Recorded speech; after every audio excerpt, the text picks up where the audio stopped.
Hi everyone, welcome back to the channel. I hope your exam prep is going well. For those of you who are new here, my name is Darren. I'm a second year med student studying at Monash University here in Melbourne, Australia. With VCE, I graduated in 2020 with an ATAR of 99.95, and with English language, I scored a 49 in the subject. I picked English language up in year 12, and I wasn't too sure exactly what to expect, but it was a thoroughly enjoyable experience. The classroom environment was a lot more chill and relaxed compared to my other subjects. But I also found that I could grasp the subject really well, which is why I ended up doing decently.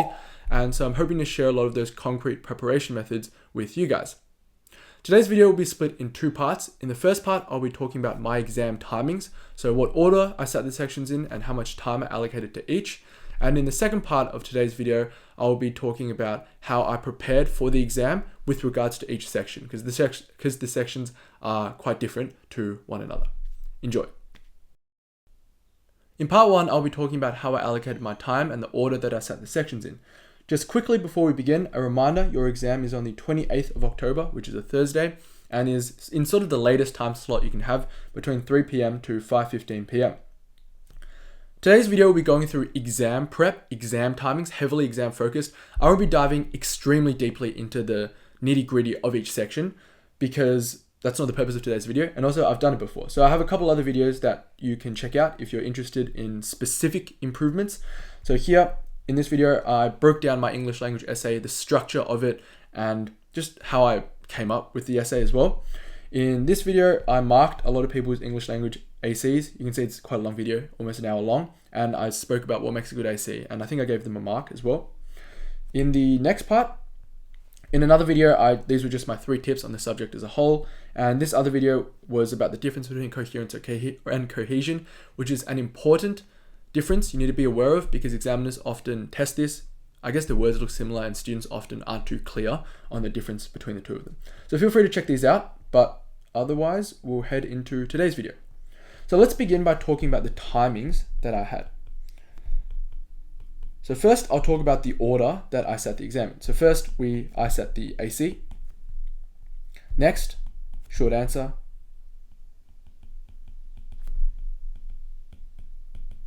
And next, the essay.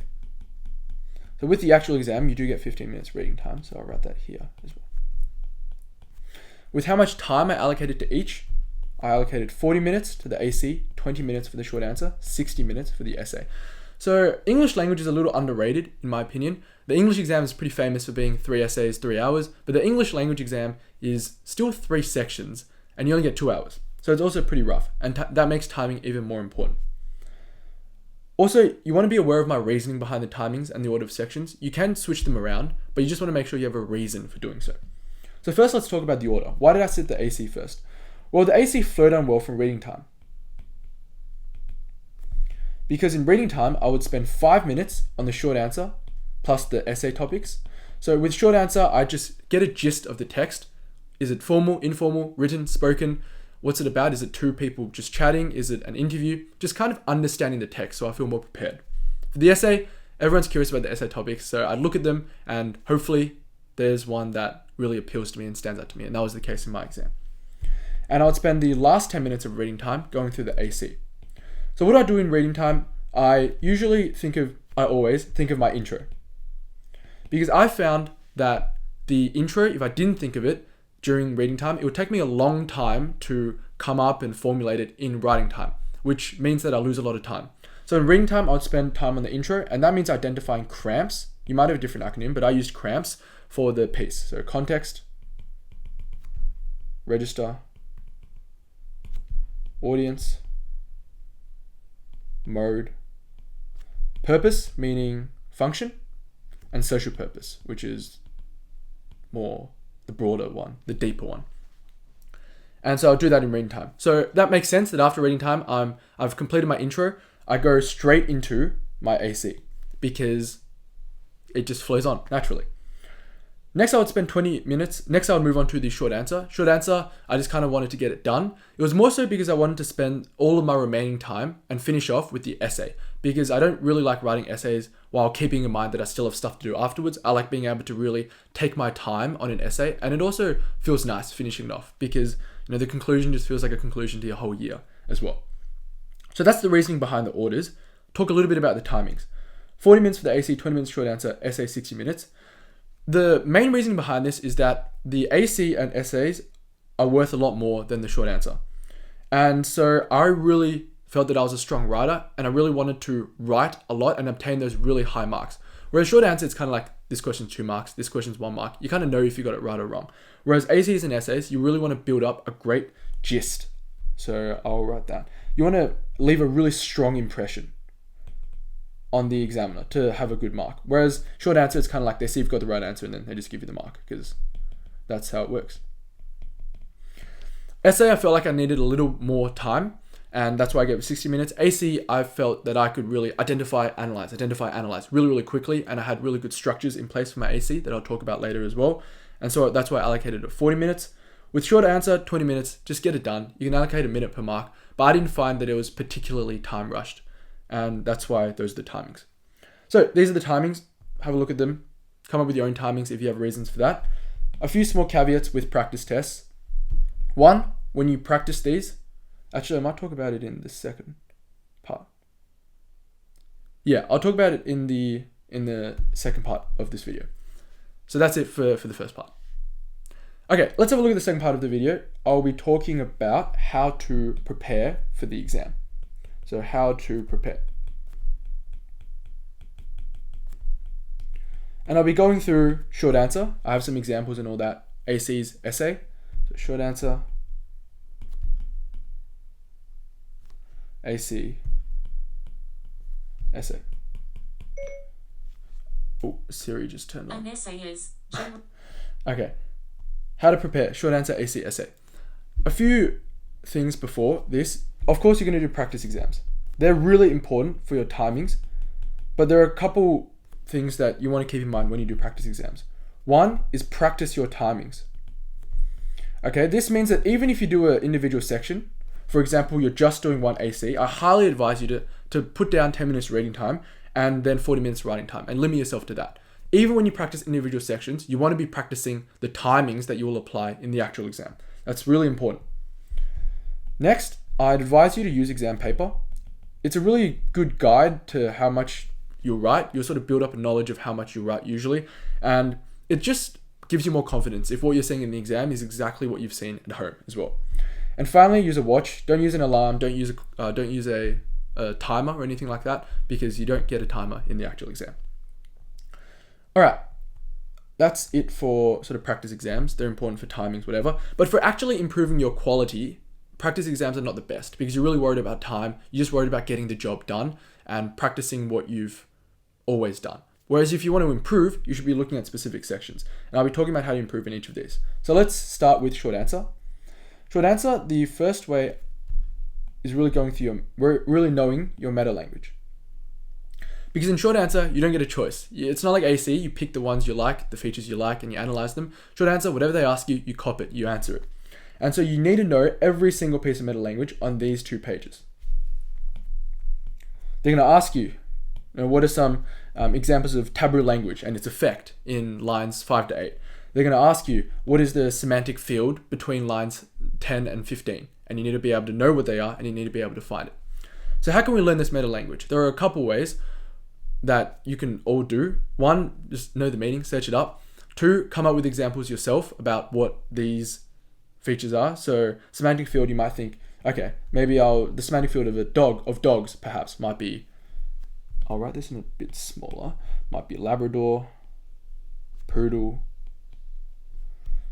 Pitbull. And so being able to come up with examples yourself is important. And then trying to find these in texts, in newspapers, in English language texts, whatever. And I think that approach, that layered approach, will really help you understand these pieces of meta language. Important though, it's not simply knowing and recalling. Know plus recall. You need to know every single piece of meta language, but for some of these, you need to be able to recall them as well. So what do I mean by that? If you look at, let's go with green. If you look at something like phonological patterning, they will ask you in short answer, find examples of phonological patterning in lines, whatever. they don't tell you exactly what phonological pattern involves. So you need to know that phonological pattern is alliteration, assonance, consonants, onomatopoeia, rhythm, and rhyme.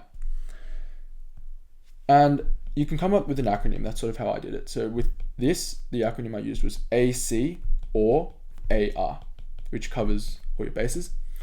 I'll point out some of the other ones you need to be able to recall. Morphological patterning, the patternings are quite common. Morphological patterning, syntactic patterning, sentence structures, sentence types. They'll ask you what the sentence type is. They won't tell you declarative most of the time. You have cohesion, coherence. Where's coherence? Yeah, here. These are really, really important. They're important for your AC as well. Next, you have strategies in spoken discourse, features of spoken discourse. You have information flow, which is here. Also, if we go back to the patternings, we have semantic patterning as well. These are the main ones that you need to be able to recall. So if I ask you semantic patterning, you need to be able to tell me that it's essentially figurative language, where you have things like irony, metaphor, oxymoron, simile. All right, that's essentially it for short answer. Your practice, you'll see the answers and all that and improve your quality of answers. But meta language is highly important in short answer. Next, let's talk about the AC. And in the AC, what's really important here, I think, is practicing reading time, because reading time is so important for the AC, and also sort of thinking of features or identifying features.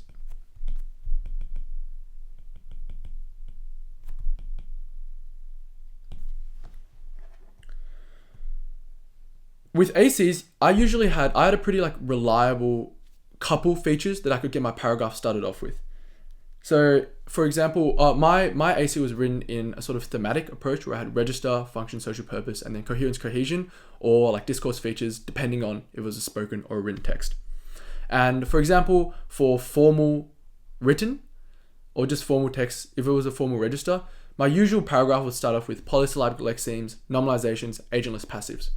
So I'll write that down. So formal, so register paragraph. Polysyllabic, I won't write the whole thing. Polysyllabic lexemes, you could have normalizations, agentless passives. Two reasons why I usually start off with these. One, they're really common. They're usually quite common. You can find these in most texts. Polysyllabic lexemes especially are quite common. And two, they're formal features that aren't too difficult to analyze as well. So I had my usual analyses for these, and just having these at the start of my paragraph would really help me get going. Amongst the nerves of an exam, when I look at the AC and I can find features that I recognize, it gives me a sense of comfort. And then after these, I sort of find some more interesting features. Perhaps there's some examples of jargon. Perhaps some of the proper nouns are particularly formal. But polysyllabic lexemes, normalizations, agentless passives are sort of my foundations that I use. Let's have a look at this text as an example. This is the 2018 VCAR text, so credits to VCAR for all the screenshots that I've taken from them. So if I'm looking for techniques, formal techniques, we can look for polysyllabic lexemes. So for example, words like, let's go with,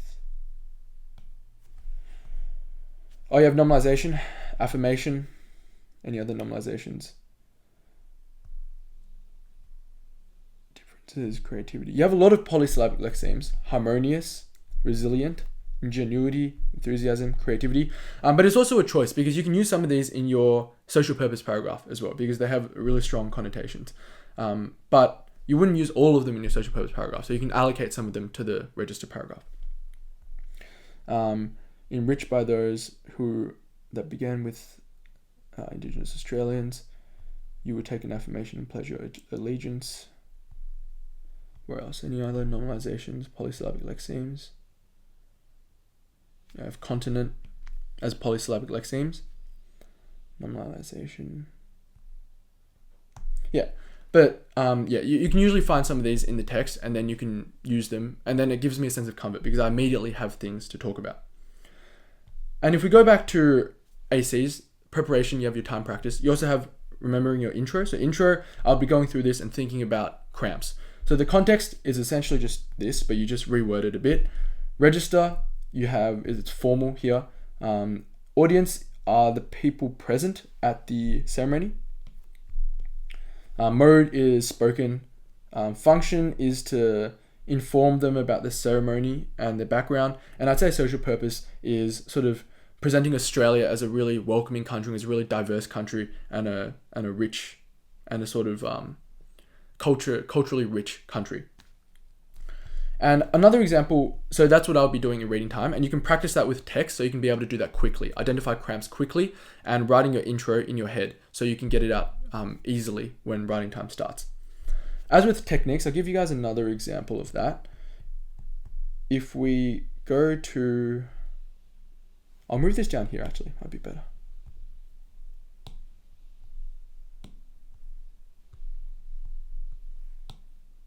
Go here. If we go to something like social purpose paragraph, and a function paragraph. Function, oftentimes I use sentence types. I find they're very useful. And social purpose, I have things like connotations are really nice. Those are pretty reliable and pretty common. So connotations, you saw a lot here. We have harmonious, we have enthusiasm. Literally the things I highlighted for polysyllabic as well. Words like enriched. And function, in terms of sentence types, a lot of these are declarative utterances, which I would say is because the Governor General is informing people. So that fits in with the function of informing people about the nature of Australia and the ceremony. And then with this text, you'd have other features as well, because that are unique to this text. I think there are a lot of proper nouns: government house, citizenship, National Citizenship Day, which are almost jargonistic, and I would say these contribute to the formality. And you have like names of countries: South Korea, Brazil, China, Vietnam, Pakistan. These, I think, tie into social purpose a bit, because they're sort of paying respect. He's individually selecting out these countries. But you can see that countries is not a common meta language that's going to appear in a lot of pieces. So that's not one of my sort of core ones. I highly recommend you guys run AC on the 2018 one. It's a really good piece because I think there's a lot to analyze in here. There's like parallelism, repetition. It's just a really nice piece. There's another example of parallelism. That is a lot of, it's really rich with features.